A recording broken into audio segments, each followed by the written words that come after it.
जन्माष्टमी, जन्माष्टमी को नहीं सोते। और इनमें सोने का विधान इसलिए नहीं है कि हमें जागरण करना, इसलिए नहीं कि इन 4 रात्रि में ठाकुर जी भी ना सोमे या हमारे हम कैसे सो सकें।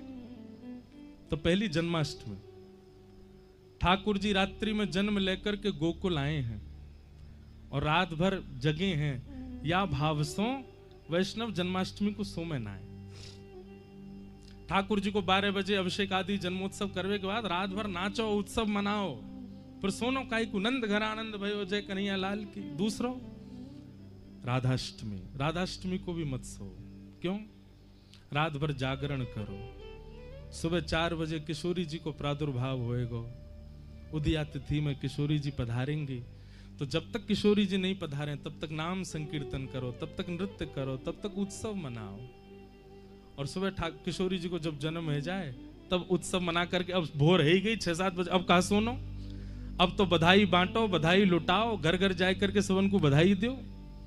तो इसलिए दूसरी रात्रि है जन्माष्टमी, नहीं सोते। और तीसरी रात्रि शरद पूर्णिमा, ठाकुर जी रात भर नहीं सोते। और क्यों ना सोमे? भक्तन के संग मिलवे के काजे, उनके संग आनंद करवे के काजे ठाकुर जी ना सोमे, या हमारे भक्तन को भी नहीं सोना चाहिए, रात भर उत्सव होना चाहिए।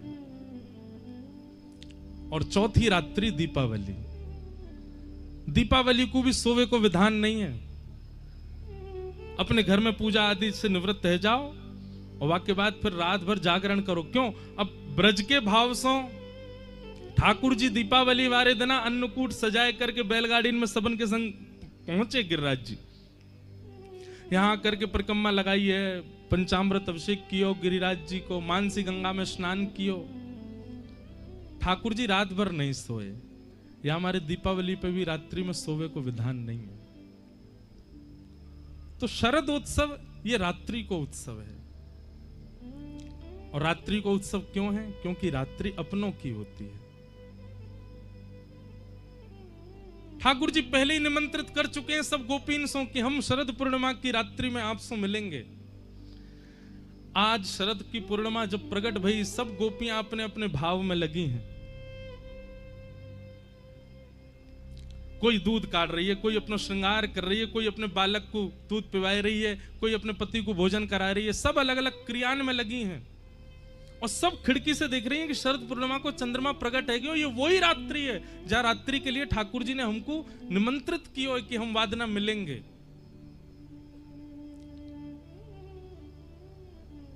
लेकिन कोई भी गोपी जा नहीं रही है। क्यों?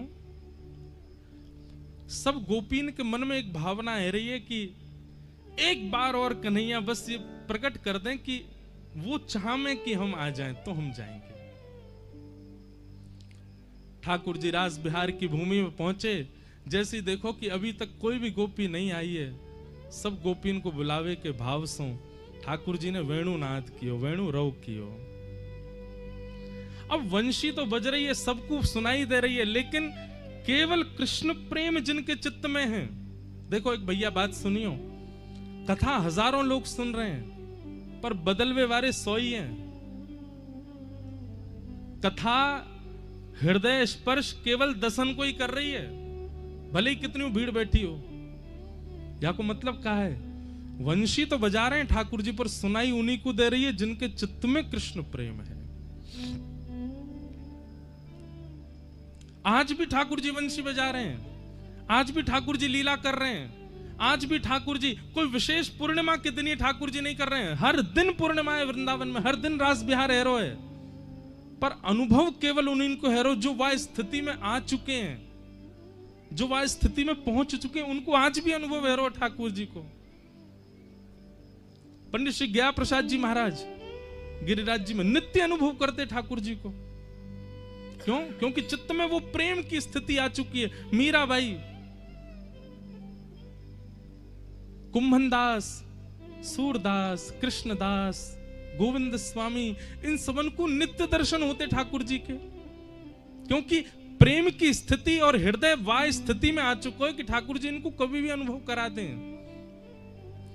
तो वंशी तो बजाई ठाकुर जी ने, जैसे लेकिन व्हाट्सएप पे एक वो होता है ना ब्रॉडकास्ट मैसेज, वो मैसेज उन्हीं को जावेगो जो वह लिस्ट में होंगे। ऐसी ठाकुर जी ने वंशी बजाई, लेकिन उन्हीं तक ही पहुंची जो जो कृष्ण प्रेम में उन्मुक्त हैं, सब तक नहीं पहुंची। और केवल धुन नहीं, बाकायदा कानन में नाम जा रहे हैं गोपीन के, अरे चंपकलता कन्हैया तेरो इंतजार कर रहे हैं, जल्दी चल। अरे चारुलता तू कहा कर रही है, जल्दी चल, श्याम सुंदर तेरी प्रतीक्षा कर रहे हैं। और ज्यों ज्यों गोपी अपनो नाम सुने, जैसे ही वेणु रव कान में जाकर के ध्वनि करे, गोपी जा स्थिति में वही स्थिति में दौड़ रही है ठाकुर जी से मिलवे। हमारे श्याम सुंदर बुला रहे हैं। बंधुओं, कल्याण टीका आती है गीता प्रेस गोरखपुर की, उसमें एक रसिक का एक भाव था, बहुत ध्यान से सुनियो। भगवान श्री राम जब रावण को मार करके वापस अयोध्या आने लगे, तो हनुमान जी ने चरणों में निवेदन किया कि नाथ, दंड कारण वन के संत आपकी प्रतीक्षा कर रहे हैं, आप दर्शन देवे चलो। राम जी बोले हम पे समय नहीं है हनुमान जी, हमको कैसे भी करके अयोध्या पहुंचना है, नहीं तो भरत लाल जी 14 वर्ष की प्रतीक्षा उनकी पूर्ण हो जाएगी, वो हमको जीवित नहीं मिलेंगे यदि हम जल्दी से जल्दी नहीं पहुंचे तो। हनुमान जी बोले वहां तो एक भरत है, पर यहां तो लाखों भरत हैं, इनको कहा होएगा। बहुत ध्यान से सुनियो भैया। राम जी बोले आप बताओ। बोले कि आप आज्ञा करो, जैसी आज्ञा करेंगे वो मैं संदेश पहुंचा दूंगा। राम जी बोले आप एक काम करो, सब जो संत हैं उन सबन से बोल दो, अभी मैं इतनी शीघ्रता में हूं कि अगर मैं गयो भी तो केवल विमान से दर्शन दे सकूं, उनसे मिल नहीं पाऊंगा। आप सब संतन से मेरी हाथ जोड़ के प्रार्थना कर दो, वे प्रतीक्षा करें और चिंतन करें और मेरो निध्यासन करें। अगले युग में मैं श्री कृष्ण के रूप में पधारूंगा, और वही समय ये जितने भी संत मेरे दर्शन से वंचित रह गए, ये सब संत ही ब्रज की गोपी बन करके आएंगे। अभी तो केवल मेरे दर्शन को सुख ले पाएंगे, लेकिन द्वापर में जब मैं कृष्ण बन के आऊंगा, तो जैसे प्रियतमा अपने प्रियतम के संग रहे, अंग संग करे, अपने प्रियतम के संग ही नाचे, वही के संग बैठे, वही सो बात करे, वाकु वही भाव सो देखे, वैसा अनुभव इन सबन को है पाएगो। तो आप मेरी तरफ से जाके इन सबन से प्रार्थना कर दो कि ये सब और चिंतन प्रगाढ़ करें और प्रतीक्षा करें। मैं द्वापर में निश्चित स्वीकार करूंगा। बंधुओं, हनुमान जी ने जाकर के सब संतन से हाथ जोड़ के कही आप सबको एक युग प्रतीक्षा करनी है, अगले युग में ठाकुर जी श्री कृष्ण बन करके आएंगे और उन्हीं की कृपा से आप सब ब्रज की गोपी बन के आओगे। और ठाकुर जी के जन्म हेतु ही उनको देखते ही आप सबके चित्त में सहजा प्रेम प्रकट हो जाएगा। आप सबन को यह स्मृति आ जाएगी कि आप पूर्व जन्म के संत कब से प्रतीक्षा कर रहे हैं। संत जन बोले हनुमंत लाल जी, द्वापर में आप आओगे, हम आपके भरोसे ये स्वीकार तो कर लेंगे कि इस जन्म में ठाकुर जी नहीं मिल रहे, अगले युग में मिलेंगे, पर द्वापर में आप आओगे मिलवावे, क्योंकि आप ही बिचौलिया हो हमारे। हनुमान जी महाराज बोले लीला क्रम में तो मैं नहीं हूं, पर ठाकुर जी से प्रार्थना करूंगा कछु भाव बन पाए हो तो संत जन बोले हम काय बात पे विश्वास करें, फिर आपकी कैसे विश्वास करें कि ठाकुर जी अगले युग में मिलेंगे। हनुमान जी बोले आप निश्चिंत रहो, विश्वास करो, मैं आऊंगा, कैसे भी आऊंगा और आपको मिलवा के जाऊंगा ठाकुर जी से। जो बात है गई, हनुमान जी चले गए। अब यहां राम जी जब लौट करके अयोध्या आ गए, राज्याभिषेक है गए और राज्य पदवी पर विराजमान है गए। राम जी ने सबको उपहार दिए, पर हनुमान जी के योग्य कोई उपहार नहीं था। तब राम जी ने भरत जी से पूछी, बोले कि सुनो, हनुमान जी ने हमारी इतनी सहायता करी, इनके योग्य कोई वस्तु मिल ही नहीं रही देने को, क्या करें। भरत जी महाराज बोले भगवान में जब जब संशय में गया ना, तब तब आपकी पादुकाओं ने मुझको उत्तर दिया, मैं प्रार्थना करके आपको बताऊं। और श्री भरतलाल जी ने प्रार्थना करके श्री राम जी सो जाकर के कही, भ्राताश्री हमारी बात सुनो। आपने श्री हनुमंत लाल जी से आज्ञा करी कि जितने दंडकारण्य वन के संत बच गए दर्शन से, वे सब प्रतीक्षा करें, अगले युग में आप कृष्ण बनकर के आएंगे, वे सब गोपी बनकर के आएंगे और आप उनके संग रास विहार करेंगे। राम जी बोले, हाँ मैंने कही तो है। बोले, हनुमान जी ने जब ये बात जाकर के संतन के मध्य रखी तो संतन ने उनसे प्रार्थना करी कि आप कृष्ण लीला में आएंगे। तो हनुमान जी संकोच में आ गए। तो हे नाथ, आप सो प्रार्थना है, आप जब श्री कृष्ण रूप धारण करेंगे तो इन ब्रज गोपीन को अपने चरणाश्रित करने के लिए जो माध्यम आप चुनेंगे वो माध्यम श्री हनुमान जी होंगे, और वे हनुमान जी ही आपके साथ पूरी लीला को विस्तारित करेंगे। भगवान श्री राम जी बोले, जो आज्ञा, जैसी आज्ञा। और जब ठाकुर जी कृष्ण स्वरूप में प्रकट भये तो भगवान की जो वंशी है वाकु महादेव को स्वरूप मानो जाए। कई बार ऐसे भाव कहे जाएं कि वे महादेव ही हैं, और महादेव के ही रुद्र रूपों में एक श्री हनुमान जी हैं। तो श्री हनुमान जी गोपनीय रूप से भगवान श्री कृष्ण की वंशी बनकर के ठाकुर जी के संग विचरण कर रहे हैं। और जैसे ही महाराज को समय आयो, शरद पूर्णिमा प्रकट भई, ठाकुर जी ने जैसे ही अधर पर वंशी धारण करी, कोमल छिद्रन से वाक्य कोमल उंगली से छिद्रन को आच्छादित करके जैसे ही प्राण पिरोए हैं वंशी में।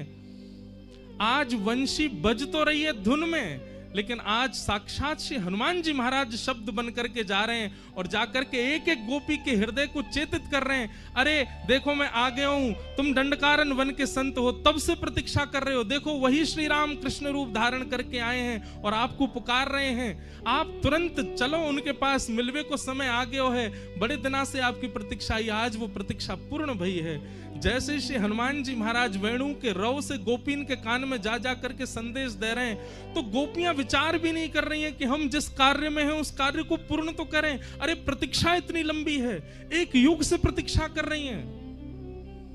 हनुमान जी ने जाकर के जब वह स्वर कानन में कहे हैं तो सब गोपीन ने विचार किया कि अब व्यवस्थित है करके जावे की बात नहीं होनी चाहिए कि कोई कार्य संभाल करके तब दौड़े, जैसी अवस्था में वैसी दौड़ो। एक भाव से ठाकुर जी की जो वंशी है वो श्री हनुमान जी है। हनुमान जी जा जा करके सब गोपीन को चेता रहे हैं, अरे कहां सो रही हो तुम पूर्व जन्म की वह संत हो जो ठाकुर जी को दर्शन नहीं कर पाए, चलो ठाकुर जी के रास विहार में। और सब गोपियां दौड़ी ठाकुर जी से मिलवे के लिए। शुकाचार्य जी वर्णन करें, अद्भुत, अस्त व्यस्त दौड़ रही हैं।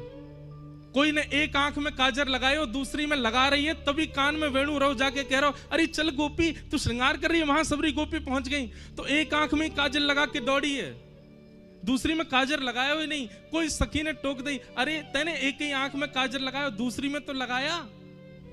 दूसरी आंख में काजर लगावे जा रही है तो लेकिन वेणु को रव बार बार सुनाई दे और बाहर खिड़की से एक एक करके गोपी दौड़ती जा रही है, उनकी नूपुर की ध्वनि से विचलित रहती जा रही है। अरे मैं कब तक रुकूं यहाँ पे, धैर्य चाहिए काजर लगावे को, और मेरो मन धैर्य धरना रहे हो।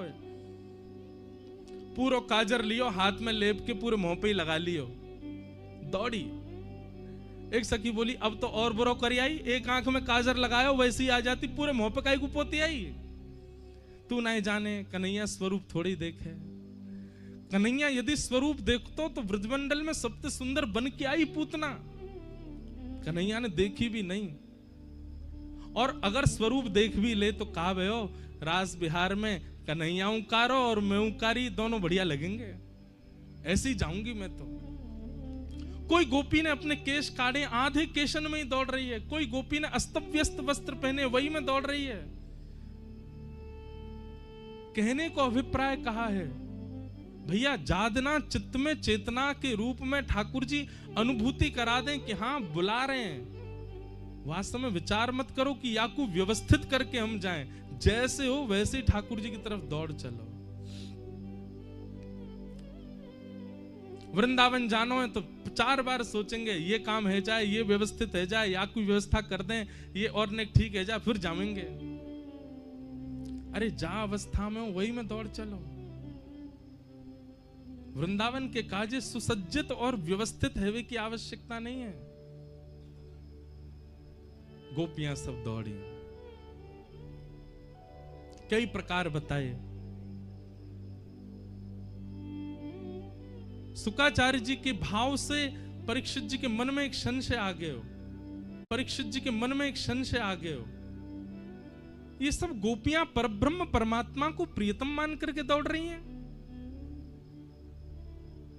उनसे उन परमात्मा को जो किसी के बंधन में नहीं है, उनको ये प्रियतम बंधन बांध करके दौड़ रही हैं। शुकाचार्य जी कहते हैं परीक्षित, कंस शत्रु माने तो प्रश्न नहीं उठता, रावण शत्रु माने तो प्रश्न नहीं उठता, ये राक्षस ठाकुर जी को गालियां दें तो तुम्हारे चित्त में प्रश्न नहीं उठता, पर गोपियां ठाकुर जी से प्रेम कर रही हैं तो तुम्हारे चित्त में प्रश्न उठ रहा है।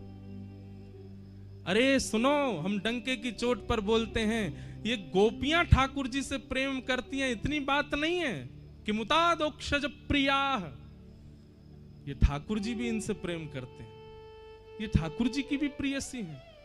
मैंने पहले दिन कथा का प्रारंभ भी इसी भाव से किया था कि गोपियों को हरिप्रिय नहीं है, गोपियां हरिप्रिया हैं, वो ठाकुर जी की प्रियसी हैं, ठाकुर जी को प्रिय हैं। ये गोपी प्रेम की ध्वजा 4 दिन का सत्र, आज तो रास पंचाध्याय विशेष है, बाकी का सत्र इसी विषय पर ही है ना, कि हम ऐसा कहां करें कि हम हरिप्रिय बने, हम ठाकुर जी के प्रिय बने। गोपियां विचार नहीं कर रही हैं, लोग क्या कहेगी, लाज क्या कहेगी, स्वरूप कैसा, व्यवस्था कैसी, जैसी हैं दौड़ पड़ी हैं ठाकुर जी की तरफ। यह एक गुण है वैष्णव का जो ठाकुर जी को प्रिय है। वो विचार नहीं कर रहा है अपने रूप स्वरूप और व्यवस्थाओं के लिए, बस आ रहा है मेरे पास।